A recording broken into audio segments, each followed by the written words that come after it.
بسم اللہ الرحمن الرحیم۔ شروع اللہ کا نام لے کر جو بڑا مہربان نہایت رحم والا ہے۔ طٰہ، اے نبی صلی اللہ علیہ وآلہ وسلم، ہم نے تم پر قرآن اس لیے نازل نہیں کیا کہ تم مشقت میں پڑ جاؤ، مگر ہر اس شخص کی نصیحت کے لیے نازل کیا ہے جو خوف رکھتا ہے۔ یہ اس ذات کا اتارا ہوا ہے جس نے زمین اور اونچے اونچے آسمان بنائے، یعنی رحمان، جو عرش پر جلوہ افروز ہوا۔ جو کچھ آسمانوں میں ہے اور جو کچھ زمین میں ہے اور جو کچھ ان دونوں کے بیچ میں ہے اور جو کچھ مٹی کے نیچے ہے، سب اسی کا ہے۔ اور اگر تم پکار کر بات کہو تو کیا ہے، وہ تو آہستہ کہی ہوئی اور نہایت پوشیدہ بات تک کو جانتا ہے۔ اللہ وہ معبود برحق ہے کہ اس کے سوا کوئی معبود نہیں ہے، اس کے سب نام اچھے ہیں۔ اور کیا تمہیں موسیٰ کے حال کی خبر ملی ہے؟ جب انہوں نے آگ دیکھی تو اپنے گھر والوں سے کہا کہ تم یہاں ٹھہرو، میں نے آگ دیکھی ہے، میں وہاں جاتا ہوں، شاید اس میں سے میں تمہارے پاس انگارہ لاؤں یا آگ کے مقام سے اپنا رستہ معلوم کر سکوں۔ پھر جب وہ وہاں پہنچے تو آواز آئی کہ اے موسیٰ، میں تو تمہارا پروردگار ہوں، تو اپنے جوتے اتار دو، تم یہاں پاک میدان یعنی طویٰ میں ہو، اور میں نے تم کو منتخب کر لیا ہے، تو جو حکم دیا جائے اسے سنو۔ بے شک میں ہی اللہ ہوں، میرے سوا کوئی معبود نہیں، تو میری عبادت کیا کرو اور میری یاد کے لیے نماز پڑھا کرو۔ قیامت یقیناً آنے والی ہے، میں چاہتا ہوں کہ اس کے وقت کو پوشیدہ رکھوں تاکہ ہر شخص جو کوشش کرے اس کا بدلہ پائے۔ تو جو شخص اس پر ایمان نہیں رکھتا اور اپنی خواہش کے پیچھے چلتا ہے، کہیں تم کو اس کے یقین سے روک نہ دے، تو اس صورت میں تم ہلاک ہو جاؤ۔ اور اے موسیٰ، یہ تمہارے داہنے ہاتھ میں کیا ہے؟ انہوں نے کہا یہ میری لاٹھی ہے، اس پر میں ٹیک لگاتا ہوں اور اس سے اپنی بکریوں کے لیے پتے جھاڑتا ہوں، اور اس میں میرے اور بھی کئی فائدے ہیں۔ فرمایا کہ موسیٰ اسے زمین پر ڈال دو، تو انہوں نے اس کو ڈال دیا اور وہ یکا یک سانپ بن کر دوڑنے لگا۔ فرمایا کہ اسے پکڑ لو اور ڈرنا مت، ہم اس کو ابھی اس کی پہلی حالت پر لوٹا دیں گے، اور اپنا ہاتھ اپنی بغل میں دبا لو کہ وہ کسی عیب و بیماری کے بغیر سفید چمکتا دمکتا نکلے گا۔ یہ دوسری نشانی ہے تاکہ ہم تمہیں اپنے بڑے بڑے نشانات دکھائیں۔ تم فرعون کے پاس جاؤ کہ وہ سرکش ہو رہا ہے۔ کہا اے میرے پروردگار، اس کام کے لیے میرا سینہ کھول دے اور میرا کام آسان کر دے، اور میری زبان کی گرہ کھول دے تاکہ وہ میری بات سمجھ لیں، اور میرے گھر والوں میں سے ایک کو میرا وزیر یعنی مددگار مقرر فرما، یعنی میرے بھائی ہارون کو۔ اس سے میری کمر کو مضبوط کر اور اسے میرے کام میں شریک کر، تاکہ ہم تیری بہت سی تسبیح کریں اور تجھے کثرت سے یاد کریں، تو ہم کو ہر حال میں دیکھ رہا ہے۔ فرمایا موسیٰ، تمہاری دعا قبول کی گئی، اور ہم نے تم پر ایک بار اور بھی احسان کیا تھا جب ہم نے تمہاری والدہ کو الہام کیا تھا جو تمہیں بتایا جاتا ہے۔ وہ یہ تھا کہ اسے یعنی موسیٰ کو صندوق میں رکھو، پھر اس صندوق کو دریا میں ڈال دو، تو دریا اس کو کنارے پر ڈال دے گا، اور میرا اور اس کا دشمن اسے اٹھا لے گا۔ اور موسیٰ، میں نے تم پر اپنی طرف سے محبت ڈال دی، اور اس لیے کہ تم میرے سامنے پرورش پاؤ۔ جب تمہاری بہن وہاں فرعون کے ہاں گئی اور کہنے لگی کہ میں تمہیں اس کا پتہ دوں جو اس کو پالے پوسے، تو اس طریق سے ہم نے تم کو تمہاری ماں کے پاس پہنچا دیا تاکہ ان کی آنکھیں ٹھنڈی ہوں اور وہ رنج نہ کریں۔ اور تم نے ایک شخص کو مار ڈالا تھا تو ہم نے تم کو غم سے نجات دی، اور ہم نے تمہاری کئی بار آزمائش کی، پھر تم کئی سال اہل مدین میں ٹھہرے رہے۔ پھر اے موسیٰ، تم ایک اندازے پر آ پہنچے، اور میں نے تم کو اپنے کام کے لیے بنایا ہے، تو تم اور تمہارا بھائی دونوں ہماری نشانیاں لے کر جاؤ، اور میری یاد میں سستی نہ کرنا۔ دونوں فرعون کے پاس جاؤ کہ وہ سرکش ہو رہا ہے، اور اس سے نرمی سے بات کرنا، شاید وہ غور کرے یا ڈر جائے۔ دونوں کہنے لگے کہ اے ہمارے پروردگار، ہمیں خوف ہے کہ وہ ہم پر زیادتی کرنے لگے یا زیادہ سرکش ہو جائے۔ اللہ نے فرمایا کہ ڈرو مت، میں تمہارے ساتھ ہوں کہ سنتا اور دیکھتا ہوں۔ اچھا، تو اس کے پاس جاؤ اور کہو کہ ہم آپ کے پروردگار کے بھیجے ہوئے ہیں، تو بنی اسرائیل کو ہمارے ساتھ جانے کی اجازت دیجیے اور انہیں عذاب نہ کیجیے۔ ہم آپ کے پاس آپ کے پروردگار کی طرف سے نشانی لے کر آئے ہیں، اور جو ہدایت کی بات مانے اس کو سلامتی ہو۔ ہماری طرف یہ وحی آئی ہے کہ جو جھٹلائے اور منہ پھیرے اس کے لیے عذاب تیار ہے۔ غرض موسیٰ اور ہارون فرعون کے پاس گئے. اس نے کہا کہ موسیٰ تمہارا پروردگار کون ہے؟ کہا کہ ہمارا پروردگار وہ ہے جس نے ہر چیز کو اس کی شکل و صورت بخشی پھر راہ دکھائی. کہا تو پہلی قوموں کا کیا حال ہوا؟ فرمایا کہ ان کا علم میرے پروردگار کو ہے جو کتاب میں لکھا ہوا ہے. میرا پروردگار نہ چوکتا ہے نہ بھولتا ہے. وہ وہی تو ہے جس نے تم لوگوں کے لیے زمین کو فرش بنایا اور اس میں تمہارے لیے رستے بنا دیے اور آسمان سے پانی برسایا، پھر اس سے مختلف نباتات پیدا کی کہ خود بھی کھاؤ اور اپنے مویشیوں کو بھی چراؤ. بے شک ان باتوں میں عقل والوں کے لیے بہت سی نشانیاں ہیں. اسی زمین سے ہم نے تم کو پیدا کیا اور اسی میں ہم تمہیں لوٹائیں گے اور اسی سے ہم تمہیں دوسری دفعہ نکالیں گے. اور ہم نے فرعون کو اپنی سب نشانیاں دکھائیں مگر وہ تکذیب اور انکار ہی کرتا رہا. کہنے لگا کہ موسیٰ کیا تم ہمارے پاس اس لیے آئے ہو کہ اپنے جادو کے زور سے ہمیں ہمارے ملک سے نکال دو؟ تو ہم بھی تمہارے مقابل ایسا ہی جادو لائیں گے. تو ہمارے اور اپنے درمیان ایک وقت مقرر کر لو کہ نہ تو ہم اس کے خلاف کریں اور نہ تم، اور یہ مقابلہ ایک ہموار میدان میں ہوگا. موسیٰ نے کہا کہ آپ کے لیے یوم زینت کا وعدہ ہے اور یہ کہ لوگ اس روز دن چڑھے اکٹھے ہو جائیں. تو فرعون لوٹ گیا اور اپنے سامان جمع کر کے پھر آیا. موسیٰ نے ان جادوگروں سے کہا کہ یہ تمہاری بربادی ہوگی. اللہ پر جھوٹ نہ باندھو، وہ تمہیں عذاب سے فنا کر دے گا، اور جس نے جھوٹ باندھا وہ نامراد رہا. تو وہ باہم اپنے معاملے میں جھگڑنے اور چپکے سرگوشی کرنے لگے. کہنے لگے یہ دونوں جادوگر ہیں، چاہتے ہیں کہ اپنے جادو کے زور سے تم کو تمہارے ملک سے نکال دیں اور تمہارے بہترین مذہب کو نابود کر دیں. تو تم جادو کا سامان اکٹھا کر لو اور پھر قطار باندھ کر آؤ. آج جو غالب رہا وہی کامیاب ہوا. جادوگر بولے کہ موسیٰ یا تو تم اپنی چیز ڈالو یا ہم اپنی چیزیں پہلے ڈالتے ہیں. موسیٰ نے کہا بلکہ تم ہی پہلے ڈالو. جب انہوں نے چیزیں ڈالیں تو یکا یک ان کی رسیاں اور لاٹھیاں موسیٰ کے خیال میں ایسی آنے لگیں کہ وہ میدان میں ادھر ادھر دوڑ رہی ہیں. اس وقت موسیٰ نے اپنے دل میں خوف محسوس کیا. ہم نے کہا خوف نہ کرو، بلا شبہ تم ہی غالب رہو گے، اور جو چیز یعنی لاٹھی تمہارے داہنے ہاتھ میں ہے اسے ڈال دو کہ جو کچھ انہوں نے بنایا ہے اس کو وہ نگل جائے گی. جو کچھ انہوں نے بنایا ہے یہ تو جادوگروں کے ہتھ کنڈے ہیں، اور جادوگر جہاں بھی جائے کامیاب نہیں ہوگا. اس پر جادوگر سجدے میں گر پڑے، کہنے لگے کہ ہم موسیٰ اور ہارون کے پروردگار پر ایمان لائے. فرعون بولا کہ پیشتر اس کے کہ میں تمہیں اجازت دوں تم اس پر ایمان لے آئے. بے شک یہ تمہارا بڑا یعنی استاد ہے جس نے تم کو جادو سکھایا ہے. سو میں تمہارے ہاتھ اور پاؤں مخالف سمت سے کٹوا دوں گا اور تم کو کھجوروں کے تنوں پر سولی چڑھوا دوں گا، اور تم کو معلوم ہوگا کہ ہم میں سے کس کا عذاب زیادہ سخت اور دیر تک رہنے والا ہے. انہوں نے کہا کہ جو دلائل ہمارے پاس آ گئے ہیں ان پر اور جس نے ہم کو پیدا کیا ہے اس پر ہم آپ کو ہرگز ترجیح نہیں دیں گے. تو آپ کو جو حکم دینا ہو دے دیجئے، اور آپ جو حکم دے سکتے ہیں وہ صرف اسی دنیا کی زندگی میں دے سکتے ہیں.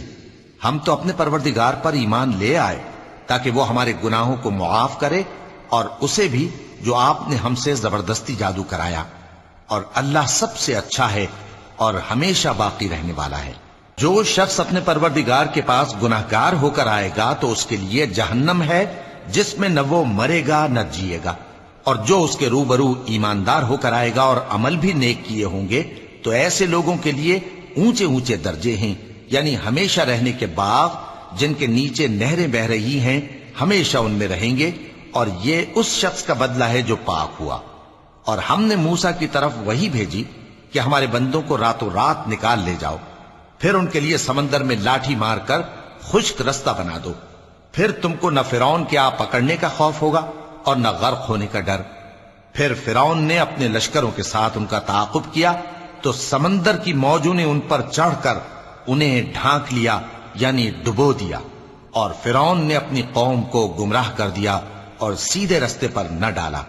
اے آل یعقوب، ہم نے تم کو تمہارے دشمن سے نجات دی اور تورات دینے کے لیے تم سے کوہ طور کی داہنی جانب مقرر کی اور تم پر من اور سلوہ نازل کیا، اور حکم دیا کہ جو پاکیزہ چیزیں ہم نے تم کو دی ہیں ان کو کھاؤ اور اس میں حد سے نہ نکلنا، ورنہ تم پر میرا غضب نازل ہوگا، اور جس پر میرا غضب نازل ہوا وہ ہلاک ہو گیا. اور جو توبہ کرے اور ایمان لائے اور عمل نیک کرے پھر سیدھے رستے چلے اس کو میں بخش دینے والا ہوں۔ اور اے موسیٰ، تم نے اپنی قوم سے آگے چلے آنے میں کیوں جلدی کی؟ کہا وہ میرے پیچھے آ رہے ہیں۔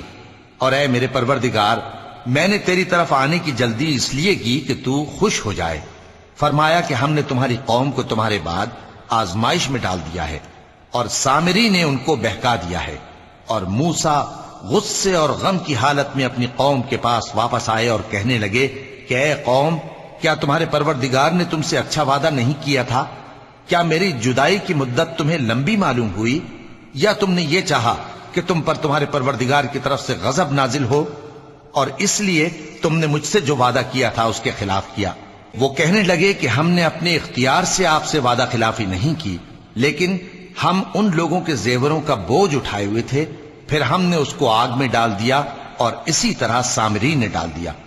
تو اس نے ان کے لیے ایک بچڑا بنا دیا، یعنی ایک بے جان جسم جس میں گائے کی سی آواز تھی۔ تو لوگ کہنے لگے کہ یہی تمہارا معبود ہے اور یہی موسیٰ کا معبود ہے، مگر وہ بھول گئے ہیں۔ تو کیا یہ لوگ نہیں دیکھتے کہ وہ ان کی کسی بات کا جواب نہیں دیتا اور نہ ان کے نقصان اور نفع کا کچھ اختیار رکھتا ہے؟ اور ہارون نے ان سے پہلے ہی کہہ دیا تھا کہ لوگوں، اس کے ذریعے تمہیں فتنے میں ڈال دیا گیا ہے، اور تمہارا پروردگار تو رحمان ہی ہے، تو میری پیروی کرو اور میرا کہا مانو۔ وہ کہنے لگے کہ جب تک موسیٰ ہمارے پاس واپس نہ آئیں ہم تو اس کی پوجا پر قائم رہیں گے۔ پھر موسیٰ نے ہارون سے کہا کہ اے ہارون، جب تم نے ان کو دیکھا تھا کہ گمراہ ہو گئے ہیں تو تم کو کس چیز نے روکا تھا؟ یعنی اس بات سے کہ تم میرے پیچھے چلے آؤ، بھلا تم نے میرے حکم کے خلاف کیوں کیا؟ کہنے لگے کہ اے ماں جائے، میری داڑھی اور سر کے بالوں کو نہ پکڑیے، میں تو اس سے ڈرا کہ آپ یہ نہ کہیں کہ تم نے بنی اسرائیل میں تفرقہ ڈال دیا اور میری بات کو ملحوظ نہ رکھا۔ موسیٰ نے فرمایا تو اے سامری، تیرا کیا حال ہے؟ اس نے کہا کہ میں نے ایسی چیز دیکھی جو اوروں نے نہیں دیکھی، تو میں نے فرشتے کے نقش پا سے مٹی کی ایک مٹھی بھر لی، پھر اس کو بچڑے کے جسم میں ڈال دیا اور مجھے میرے جی نے اس کام کو اچھا بتایا۔ موسیٰ نے کہا جا، تجھ کو دنیا کی زندگی میں یہ سزا ہے کہ کہتا رہے کہ مجھ کو ہاتھ نہ لگانا، اور تیرے لیے ایک اور وعدہ ہے، یعنی عذاب کا جو تجھ سے ٹل نہ سکے گا، اور جس معبود کی پوجا پر تو جمع ہوا تھا اس کو دیکھ، ہم اسے جلا دیں گے، پھر اس کی راکھ کو اڑا کر دریا میں بکھیر دیں گے۔ تمہارا معبود تو اللہ ہی ہے، جس کے سوا کوئی معبود نہیں، اس کا علم ہر چیز پر محیط ہے۔ اس طرح ہم تم سے وہ حالات بیان کرتے ہیں جو گزر چکے ہیں، اور ہم نے تمہیں اپنے پاس سے نصیحت کی کتاب عطا فرمائی ہے۔ جو شخص اس سے منہ پھیرے گا وہ قیامت کے دن گناہ کا بوجھ اٹھائے گا۔ ایسے لوگ ہمیشہ اس عذاب میں مبتلا رہیں گے، اور یہ بوجھ قیامت کے روز ان کے لیے برا ہوگا، جس روز سور پھونکا جائے گا اور ہم گناہگاروں کو یوں اکٹھا کریں گے کہ ان کی آنکھیں نیلی نیلی ہوں گی۔ تو وہ آپس میں آہستہ آہستہ کہیں گے کہ تم دنیا میں صرف 10 ہی دن رہے ہو، جو باتیں یہ کریں گے ہم خوب جانتے ہیں۔ اس وقت ان میں سب سے اچھی راہ والا یعنی عاقل و ہوش مند کہے گا کہ نہیں، بلکہ صرف ایک ہی روز ٹھہرے ہو۔ اور اے نبی صلی اللہ علیہ وآلہ وسلم، لوگ تم سے پہاڑوں کے بارے میں دریافت کرتے ہیں، کہہ دو کہ میرا رب ان کو راکھ بنا کر بکھیر دے گا، پھر زمین کو ہموار میدان کر چھوڑے گا جس میں تم کوئی نشیب و فراز نہ دیکھو گے۔ اس روز لوگ پکارنے والے کے پیچھے چلیں گے اور اس کی پیروی سے انحراف نہ کر سکیں گے، اور رحمان کے سامنے آوازیں پست ہو جائیں گی، تو تم ایک ہلکی آواز کے سوا کوئی آواز نہ سنو گے۔ اس روز کسی کی سفارش کچھ فائدہ نہ دے گی مگر اس شخص کی جسے رحمان اجازت دے اور اس کی بات کو پسند فرمائے۔ جو کچھ ان کے آگے ہے اور جو کچھ ان کے پیچھے ہے وہ اس کو جانتا ہے، اور وہ اپنے علم سے اللہ کے علم کا احاطہ نہیں کر سکتے۔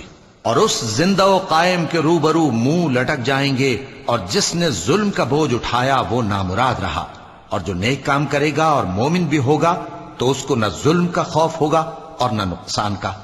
اور ہم نے اس کو اسی طرح کا قرآن عربی نازل کیا ہے، اور اس میں طرح طرح کے ڈراوے بیان کر دیے ہیں تاکہ لوگ پرہیزگار بنیں یا اللہ ان کے لیے نصیحت پیدا کر دے۔ تو اللہ جو سچا بادشاہ ہے، عالی قدر ہے، اور قرآن کی وحی جو تمہاری طرف بھیجی جاتی ہے اس کے پورا ہونے سے پہلے قرآن کے پڑھنے میں جلدی نہ کیا کرو، اور دعا کرو کہ میرے پروردگار مجھے اور زیادہ علم دے۔ اور ہم نے پہلے آدم سے عہد لیا تھا مگر وہ اسے بھول گئے، اور ہم نے ان میں ارادے کی پختگی نہ پائی۔ اور جب ہم نے فرشتوں سے کہا کہ آدم کے آگے سجدہ کرو تو سب سجدے میں گر پڑے مگر ابلیس نے انکار کیا۔ اس پر ہم نے فرمایا کہ آدم، یہ تمہارا اور تمہاری بیوی کا دشمن ہے، تو یہ کہیں تم دونوں کو بہشت سے نہ نکلوا دے، پھر تم تکلیف میں پڑ جاؤ۔ یہاں تم کو یہ آسائش ہے کہ نہ بھوکے رہو نہ ننگے، اور یہ کہ نہ پیاسے رہو اور نہ دھوپ کھاؤ۔ پھر شیطان نے ان کے دل میں وسوسہ ڈالا اور کہا کہ آدم، بھلا میں تم کو ایسا درخت بتاؤں جو ہمیشہ کی زندگی کا باعث ہو اور ایسی بادشاہت کہ کبھی زائل نہ ہو؟ سو دونوں نے اس درخت کا پھل کھا لیا تو ان پر ان کی شرم گاہیں ظاہر ہو گئیں، اور وہ اپنے اوپر بہشت کے پتے چپکانے لگے۔ اور آدم نے اپنے پروردگار کے حکم کے خلاف کیا تو وہ اپنے مقصد سے بے راہ ہو گئے۔ پھر ان کے پروردگار نے ان کو نوازا تو ان پر مہربانی سے توجہ فرمائی اور سیدھی راہ بتائی۔ فرمایا کہ تم دونوں یہاں سے نیچے اتر جاؤ، تم میں بعض کے دشمن ہوں گے، پھر اگر میری طرف سے تمہارے پاس ہدایت آئے تو جو شخص میری ہدایت کی پیروی کرے گا وہ نہ گمراہ ہوگا اور نہ تکلیف میں پڑے گا، اور جو میری نصیحت سے منہ پھیرے گا اس کی زندگی تنگ ہو جائے گی، اور قیامت کو ہم اسے اندھا کر کے اٹھائیں گے۔ وہ کہے گا کہ میرے پروردگار، تو نے مجھے اندھا کر کے کیوں اٹھایا؟ میں تو دیکھتا بھالتا تھا۔ اللہ فرمائے گا کہ ایسا ہی چاہیے تھا، تیرے پاس ہماری آیتیں آئیں تو تو نے ان کو بھلا دیا، اسی طرح آج ہم تجھ کو بھلا دیں گے۔ اور جو شخص حد سے نکل جائے اور اپنے پروردگار کی آیتوں پر ایمان نہ لائے، ہم اس کو ایسا ہی بدلہ دیتے ہیں، اور آخرت کا عذاب بہت سخت اور ہمیشہ باقی رہنے والا ہے۔ تو کیا یہ بات ان لوگوں کے لیے موجب ہدایت نہ ہوئی کہ ہم ان سے پہلے بہت سے فرقوں کو ہلاک کر چکے ہیں جن کے رہنے کے مقامات میں یہ چلتے پھرتے ہیں؟ عقل والوں کے لیے اس میں بہت سی نشانیاں ہیں۔ اور اگر ایک بات تمہارے پروردگار کی طرف سے پہلے صادر اور جزائے اعمال کے لیے ایک میعاد مقرر نہ ہو چکی ہوتی تو نزول عذاب لازم ہو جاتا۔ پس جو کچھ یہ بکواس کرتے ہیں اس پر صبر کرو، اور سورج کے نکلنے سے پہلے اور اس کے غروب ہونے سے پہلے اپنے پروردگار کی تسبیح و تحمید کیا کرو، اور رات کی کچھ گھڑیوں میں بھی اس کی تسبیح کیا کرو، اور دن کے مختلف اوقات یعنی دوپہر کے وقت بھی، تاکہ تم خوش ہو جاؤ۔ اور کئی طرح کے لوگوں کو جو ہم نے دنیا کی زندگی میں آرائش کی چیزوں سے نوازا ہے تاکہ ان کی آزمائش کریں، ان پر نگاہ نہ کرنا، اور تمہارے پروردگار کی عطا فرمائی ہوئی روزی بہت بہتر اور باقی رہنے والی ہے۔ اور اپنے گھر والوں کو نماز کا حکم کرو اور اس پر قائم رہو۔ ہم تم سے روزی کے خواستگار نہیں بلکہ تمہیں ہم روزی دیتے ہیں، اور نیک انجام اہل تقوی کا ہے۔ اور کہتے ہیں کہ یہ پیغمبر اپنے پروردگار کی طرف سے ہمارے پاس کوئی نشانی کیوں نہیں لائے؟ کیا ان کے پاس پہلی کتابوں کی نشانی نہیں آئی؟ اور اگر ہم ان کو پیغمبر کے بھیجنے سے پیشتر کسی عذاب سے ہلاک کر دیتے تو یہ کہتے کہ اے ہمارے پروردگار، تو نے ہماری طرف کوئی پیغمبر کیوں نہ بھیجا کہ ہم ذلیل اور رسوا ہونے سے پہلے تیرے احکام کی پیروی کرتے۔ کہہ دو کہ سب نتائج اعمال کے منتظر ہیں، سو تم بھی منتظر رہو، ان قریب تم کو معلوم ہو جائے گا کہ دین کے سیدھے رستے پر چلنے والے کون ہیں اور جنت کی طرف راہ پانے والے کون ہیں، ہم یا تم ہے۔ صدق اللہ العظیم۔